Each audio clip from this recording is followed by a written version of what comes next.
We're going to look at prisms, cylinders, pyramids, cones, and spheres. That's a lot of things. I love it. But check it out. We're only going to use like 3 different equations. So let's start with a prism. Who can tell me what a prism is? Yeah, looking. It's two-dimensional shapes connected by a bunch of rectangles. Okay, so I'm going to just put some facts. There's going to be 2 bases. 2 bases, and they're going to be polygons. And they're going to have rectangular faces.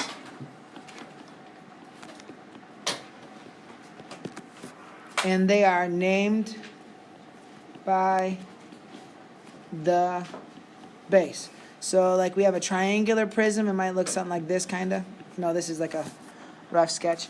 We'll have a rectangular prism. Looks something like this. Right?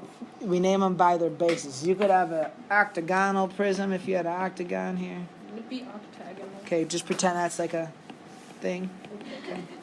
So you name it by the 2 bases. And remember, base doesn't mean bottom. It doesn't have to be any kind of orientation, right? There's 2 of them that are opposite each other. They're kind of parallel planes. That makes a prism. We also have a cylinder, which is pretty similar to a prism. How many bases on a cylinder? 2. Yep, 2 bases still. What shape are the bases, guys? Infinite. Well, not how many sides, but what shape? Circles. And there's going to be that curved lateral area around the cylinder. So like the lateral space is that curve, right? We don't have faces that are a certain shape. But you could imagine, as you increased the numbers of sides on a polygon, and it gets more and more like a circle, you get more and more little rectangles, and kind of imagine those rectangles going to infinity, those little rectangles. It'd kind of be like... Wait, circles what? It's got a curved lateral space. So on our cylinder, right, there's this space like that goes base to base, and it's kind of curved around. There's not faces. It's just one big curve. The lateral area is curved. Okay? And we're going to get... This isn't going to be mindfulness training, but maybe it should be what we're about to do next. So I'm going to draw a little bit, then I'm going to have you close your eyes, and I'm going to explain something. I want you to imagine it, okay? So, you guys know what a 3D printer is? Yeah. I do. Additive manufacturing. So imagine that 3D printer is going to make a rectangular prism. The first thing it's going to lay down after the raft on the bottom is the base, right? And it lays down this, and this isn't exactly how I do it, but it lays down this solid rectangle, correct? Mm-hmm. And how could I get the area of that solid rectangle on the bottom? How to get the area? Divide side by side. Yeah, base times height, right? So the area of this thing right here is base times height. So close your eyes. Imagine that base on there. And little layer by little layer over time, that 3D printer just adds a little more. And it's going up, a layer, another one, right? Until we have a prism you can open up. Now we got this prism. So you can imagine. It does layer, it gets taller, and then what's at the top? Another base, right? Imagine that's all filled in and stuff, right? Not the perfect drawing, but you get the idea, right? You start with that solid base. It fills up layer by layer up, and that would be called the height. So if you take your base and multiply up by how far it goes up, you fill in the whole thing. Are you guys visualizing that, filling in the whole thing? So that's why, same thing with a cylinder, right? We'd have that circle base, and over time, layer. Imagine this is all solid. Boom. There's a circle base on top. This all got filled in by going up the height, and we have a base. So I use the same equation for both, and I memorize this equation by I'm kind of thinking about one of these things filling up. Another way you could think is like start with one sticky note, and then you stack a bunch of sticky notes. Right, you could have that one base, and then if you stack them, you get the height. The whole thing would be solid sticky notes. So this is the equation for both prisms, any prism, and any cylinder. Now this uppercase B, that stands for area of the base. So that's going to change depending on your base shape. So what are some this year we've done area of circle, rectangle. What else have we done? Angle of triangle. What else? One more. Circle. Well, rectangles right here. We already said circle. Trapezoid. Trapezoid would be the fourth one. So all those prisms are gained. So, but all that changes in this equation is your uppercase B, the area of your base. The reason I'm not going to give you a different volume equation for every one of those is we can use one volume equation and just use our area equations within it, right? Yeah. Can you guys see that visual kind of? You start with the one thing and then you stack it up. Okay. Picture. So let's talk about pyramids and cones. Pyramid. So what it is? Who can tell me what's a pyramid? How is it different than a prism? What do you think? Yeah, Lucian. Because they all meet at one point. So they have a common vertex, right, at the top, usually, which it's not always at the top. There's that one pointy part, right? What else? What size, what is the shape of the faces? Callan? There's only one base. Oh, yep, only one base. That's good. I was going to write base 1 for some reason. Okay, only one base. Charlie? Yeah, triangular faces. Right, and then we're also going to name it by the base.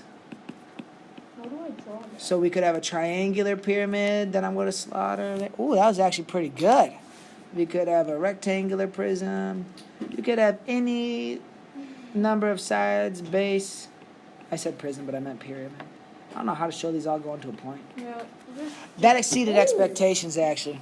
Okay, so those are all, you would name them by how many sides are on the base, okay?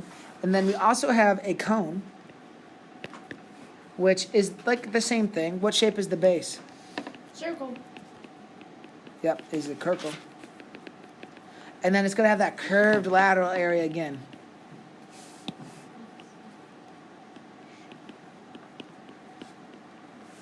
All right, so cone, circular base. I don't know if you know this, but they call ice cream cones cones because they're the shape of a cone. A road cone is the shape of a cone. Cone-headed people, their heads are shapes of cones. All right? Yeah, now, this is not going to be good for the video, but I'm going to show you something with these three-dimensional shapes over here. It's going to be tight. Wait. So, if Yeah, this... why is it all How many of those did it take to fill up? Defender. 3. So check this out. Here's the equation. It's the same equation. You just need a third of it. So another way you could look at it is like this. These are the same. I'd take either one of those. Cool. So when I memorize this equation, I just remember it takes 3 of the pyramid with the same base and height to fill up the prism. And so I still rocking the same equation upstairs. It's just I need a third of it. Adam. How come it is exactly 3 every time? Well, yeah, I'll talk you through a little bit of a vision. Now, this next one, there is a proof for it, but it will not be useful to show you the proof. You can look it up on Algebruh Tube if you'd like, or Google it, but it's for a sphere. Who can tell me what a sphere is? Jack. It's 3-dimensional, no circle, So it's not really a circle. This is a tough one to get a definition for. Adam?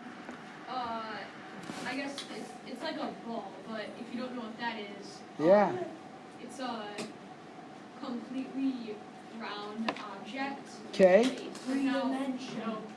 Without any side, like there's infinite sides. There's no base. Okay, I got no base, but I got you. Watch this definition. So, has a center that is equidistant. I might have made that word up, I don't know. Equidistant from all points on the exterior.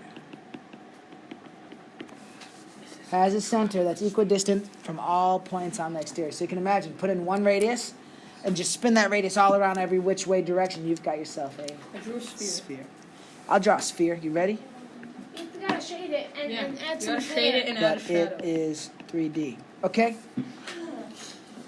Here's this one. You just have to memorize the equation. The volume is 4/3 pi r cubed.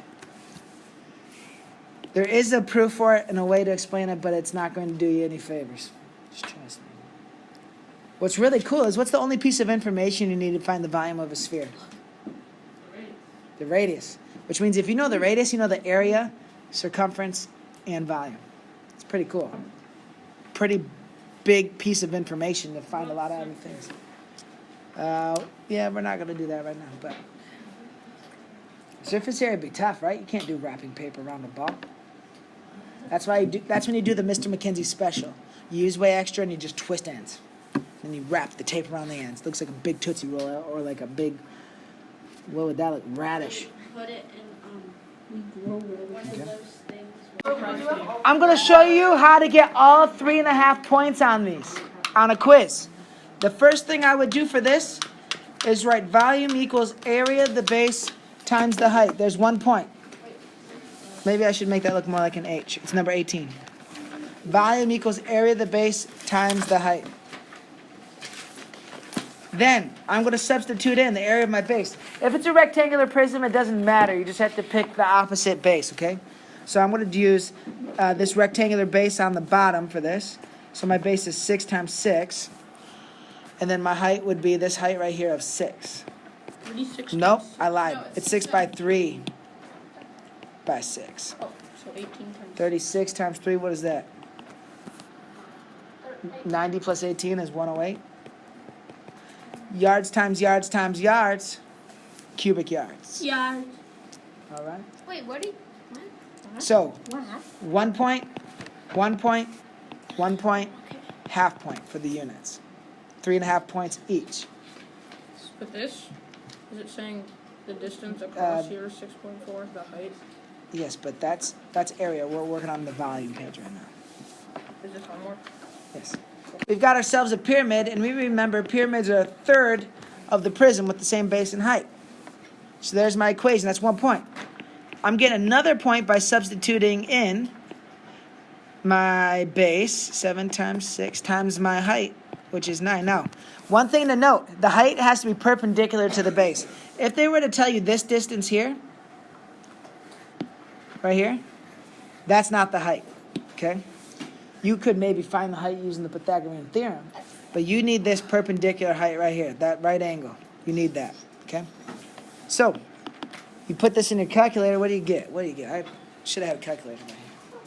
So 7 times, I kind of like on this, on my calculator, guys, I kind of like to do 7 times 6 times 9, and then hit the enter and then divide by 3, and I get 126 cubic yards. It's a big little pyramid. So let's look at this. We got area of the base times the height. What shape's my base, though? So pi r squared for my base, and a height of 9. Now, this is asking to the nearest hundredth, but if you wanted to get an exact answer, you just do everything except pi. So the answer for this, it's asking for the hundredth, would be 0.36 cubic yards. If it didn't, you would just do the 36 times 9, and you could put it in terms of pi. That answer would be exact. This is an estimate. Okay?